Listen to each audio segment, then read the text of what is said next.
And let's speak about what most people know you for here right now, your journey to stardom. We know Avril as a star, but as frank as you were in your book, you called it the big, bad world of showbiz. And in your own words, you handed yourself over to the sharks and the snakes. They feed on fear. You oscillated from being bulimic to anorexic, from plump to thin, puppet at the mercy of record labels. And to all those listening, dreamy, starry-eyed girls, and everyone, you said you molded yourself into a star. This is for all of us here dreaming of the glamorous world. Your question, what fears do stardom bring and how did you handle it? Okay, so I'm not going to put any young girl or boy on this call or their parents off of encouraging your child to get into show business. But the fact of the matter is that there is a casting couch. There are favors called in from girls and boys, and that's just the way the industry works. It happens in almost every field. So let's not just be like an ostrich and bury our head in the sand. And I'm being very matter of fact about that. So it's ultimately a personal choice. And I made the personal choice not to give in because number one is my strong Catholic upbringing. I mean, my father's behind me. It's been 10 years since he passed away. And that's the picture of him behind me. And he taught me values. He taught me that integrity is much more important than your bank balance.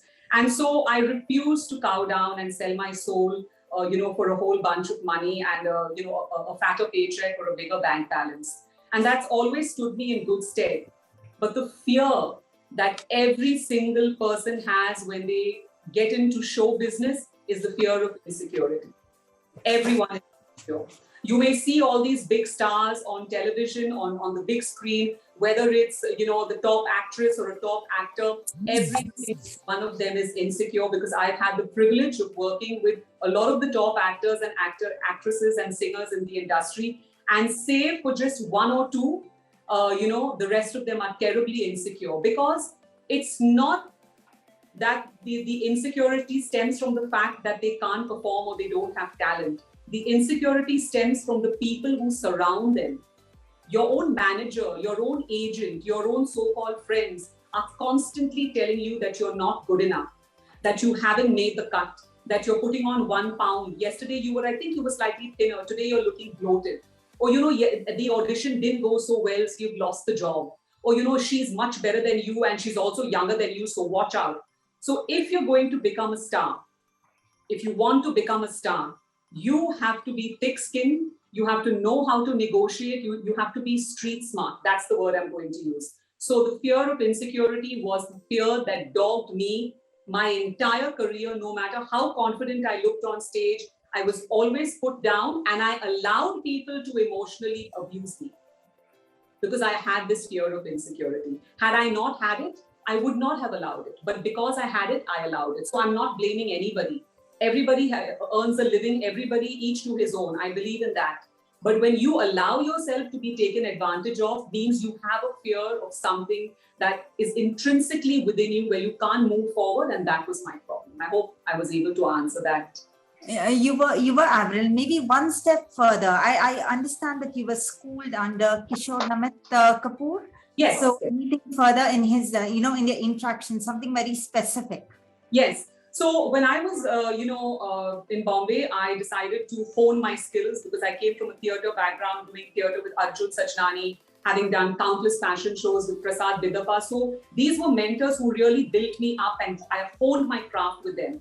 But then I wanted to get, study Hindi and, really get into the, the essence of Bollywood. So the best acting class in Bombay was Kishore Namit Kapoor's class. And I remember it was 1997 or 1997. And I was in acting class and, production houses would come and they would say, we want to work with that person. She's got the star quality, he's got. So they came around and they were auditioning for a movie called Gaddar. In which they introduced this famous actress called Amisha Patel. She went on to act with Hrithik Roshan in his debut movie. And they picked me out, from the class. And so to act opposite Sunny Deol in the lead role, because I look Kashmiri and I, whatever. So when Kishore sat me down and he used to treat me like a child, we had a very close relationship. He was like a second father to me. And he sat me down and he said in Hindi, I won't talk in Hindi, but he started off saying beta, child. And he went on to say that there are some harsh realities that you need to know. Before that, I had no idea, Reena. I was literally like a sheltered convent girl, right?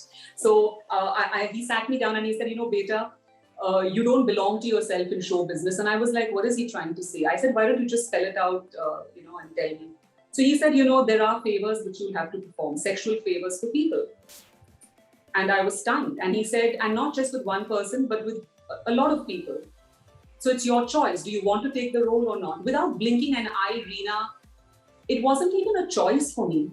I just said no. And he said, okay, let me tell you one thing. Before you make a final decision, sleep on it, because you're not going to get far in the industry. Because every single girl has to do it, unless she's married to a producer or a director, or she's friendly with them or has some sort of a relationship with them. And I still said, I will not do it. And I passed with honors from his class. And I went on to act in a few television serials and even produce a few television serials like Manzile Aur Bhi Hai on Sub TV. And I acted also in television serials in 102 in Bombay. But I never, ever compromised. I never, ever compromised, which is why I got these small, minuscule roles. But I never, ever compromised.